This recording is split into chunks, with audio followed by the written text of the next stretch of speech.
बहुत बहुत धन्यवाद।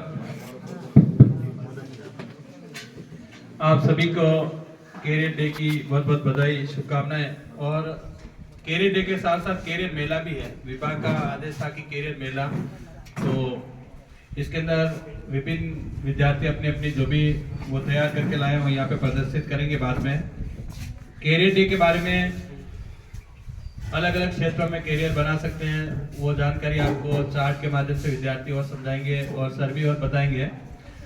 मैं केवल जैसा कि अभी नीरज जी सर ने कहा था ना कि कैरियर बनाने के लिए हमें किन चीज़ों की जरूरत पड़ती है। एक तो आपको एजुकेशन, तो सबको पता ही है एजुकेशन में कैरियर बनाना है। इसके अलावा मैं व्यक्तिगत गुणों की बात करूंगा कि हैबिट फॉर्मेशन एक ऐसी चीज है, अगर आपने अपनी आदतों का सही निर्माण कर लिया तो आप निश्चित रूप से किसी न किसी मुकाम पर जाओगे। अगर आदतें सही नहीं है आपकी तो आप किसी भी क्षेत्र में नहीं जा सकते। आपने देखा होगा कि अभी इन्होंने सर ने कहा था कि न्यूटन के 30% से ज्यादा नहीं है, लेकिन उसकी हैबिट जो थी वो हमेशा अच्छी थी। ऐसे व्यक्ति जो भी महान है, उन व्यक्तियों की हैबिट अगर आप देखोगे तो वो एक दृढ़ संकल्प होते हैं हर कार्य के प्रति, जिसमें सबसे बड़ा होता है समय पाबंद। समय के प्रति जो उसकी निष्ठा होती है कि मुझे ये काम इतने समय में करना है, तो वो करते हैं, उसके लिए कोशिश करते हैं। तो समय प्रबंधन जिसका अच्छा होगा वो निश्चित रूप से कहीं न कहीं आगे जाएगा। इसके अलावा जो बुरी हैबिट्स अगर उनके अंदर जितनी कम होगी वो उतना आगे होगा, क्योंकि हम समाज में रहते हैं, हमारे यहाँ भी बहुत सारी चीजें रूढ़िगत भी आ जाती है या आसपास से भी वातावरण से भी सीख जाते हैं। कई बुराइयां हमारे अंदर प्रवेश कर जाती है जिसके कारण हम स्वास्थ्य खो देते हैं या बहुत सारी दूसरी चीजें खो देते हैं। तो उसका सीधा का सीधा असर हमारे कैरियर पर पड़ता है। तो विद्यार्थी जीवन में अनुशासन तो आप सीख ही रहे हो, इसके अलावा दूसरी जो अच्छी हैबिट्स है वो आपको अपनानी है। चाहे आप गुरुजी बनो, आगे जाकर के डॉक्टर्स बनो, सैनिक सेवा में जाओ, रक्षा सेवा पुलिस बनो, या फिर राजनीतिक क्षेत्र में जाओ, प्राइवेट सेक्टर में जाओ, कहीं पे भी जाओ, अगर आपकी हैबिट्स अच्छी है, कार्य के प्रति आपकी निष्ठा है, आपके सामने जो काम है अगर उसको आप पूरे मन से करते हो, उसके पीछे समर्पित भाव से करते हो, तो वो कार्य पूरा होता है। तो ये आदतें स्कूल जीवन से आपको शुरू करनी पड़ेगी। अभी आप करते भी होंगे कि हमें जल्दी उठना चाहिए, जैसा कि सब कहते हैं, लेकिन उठते कम है। मोबाइल नहीं देखना चाहिए, सर वगैरह सब कहते हैं, घर वाले भी कहते हैं, लेकिन सब देखते हैं।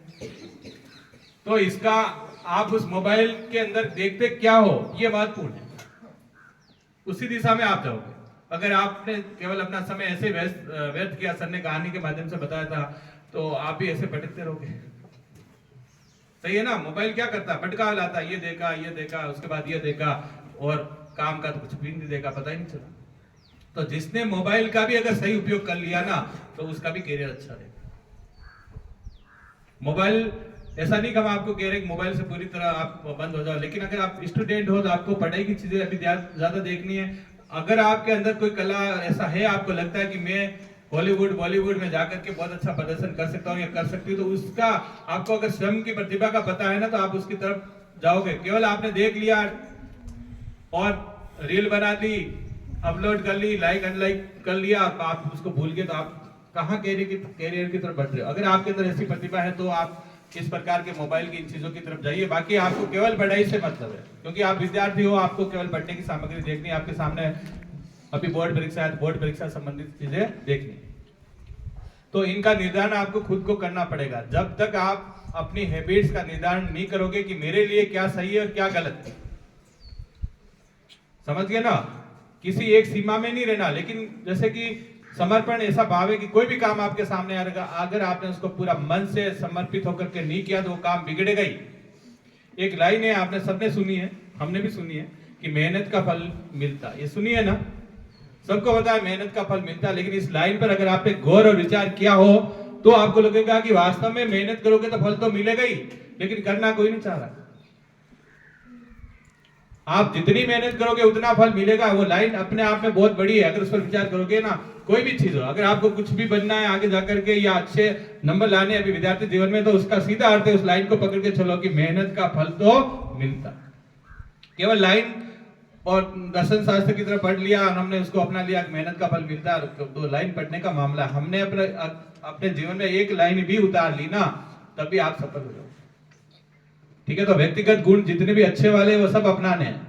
जितनी भी अच्छी आदतें यहाँ पे आपको सिखाई जाती है, घर पे आपके माता पिता द्वारा बोली जाती है, उन सभी आदतों को आपको अपनाना है और फिर आपको अच्छा मार्ग पे चलना है।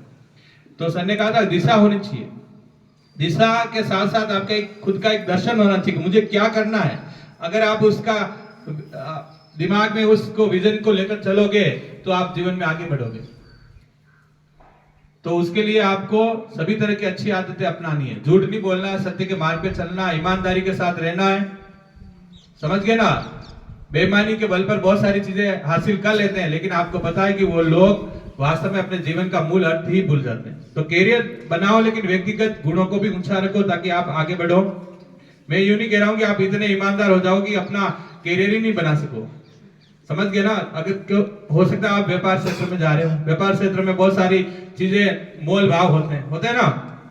100 रुपए की चीज को अगर आपने किसी को 10 रुपए में दे दिया और आप लाए थे उसको 100 रुपए में, तो फिर तो नुकसान होगा ना। बात समझ गए ना। जो आपके चारों तरफ चल रहा है उसके अंदर आपको द बेस्ट कैसे रहना है वो आपको सीखना।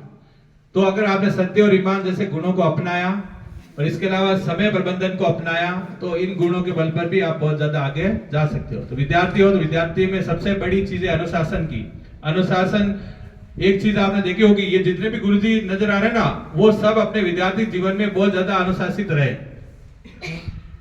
आप इनका रिकॉर्ड उठा के देख लो, अगर उस समय की हाजिरी वगैरह, तो ये हमेशा कक्षा के अंदर, लगभग हमेशा कक्षा के अंदर पढ़ते होंगे। यानी कि अनुपस्थित किसी कारणों से, ठीक है, बीमार वगैरह होंगे, बीमार भी कम होते हैं जो अपने सही तरीके से निर्धारण करके चलते हैं ना अच्छी आदतों को, तो वो बहुत कम बीमार होते हैं। तो ये आप सीखो कि गुरुजी, हालांकि अपने आप में एक छोटी सी नौकरी है शिक्षक की, हम तो चाहेंगे कि आप बहुत बड़ी नौकरियां हासिल करो, IAS बनो, RS बनो, सही है ना। बहुत सारी और सर्विस है, और भी जानकारी देंगे, लेकिन उनको पाने के लिए आपको